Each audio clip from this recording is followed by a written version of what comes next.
Welcome to our channel. Today we how to recover lost data on iPhone with iTunes, detailed guide step by step clearly. To recover lost data on your iPhone using iTunes, first, ensure you have the latest version of iTunes installed on your computer.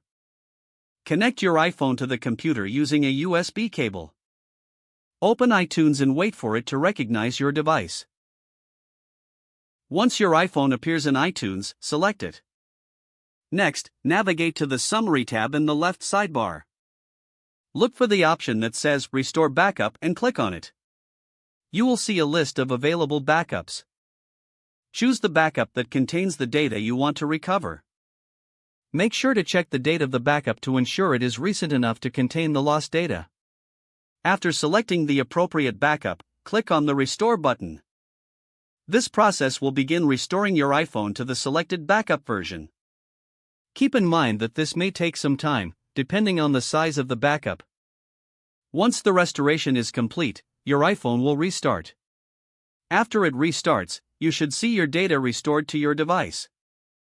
Now, you can check the apps and files that were lost to ensure they are back.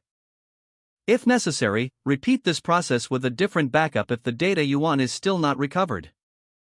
Remember, restoring a backup will overwrite any data currently on your device that was not saved in the backup. Be cautious if you have any information on your iPhone that you do not want to lose during this process. Now you know how to recover lost data on your iPhone using iTunes effectively. If the page does not load, refresh the browser or try again in a private or incognito window.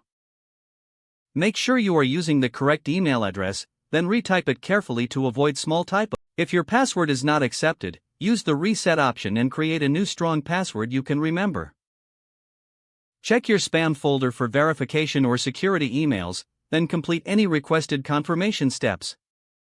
Enable two-factor authentication if available to improve account security and reduce unauthorized access risk. After signing in, review your profile details so your contact information and settings are accurate and current.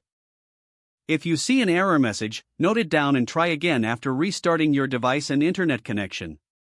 Log out when you finish, especially on shared devices, to keep your account and payment information secure. If the page does not load, refresh the browser or try again in a private or incognito window. Don't forget to like this video and subscribe to our channel for more step-by-step tech guides.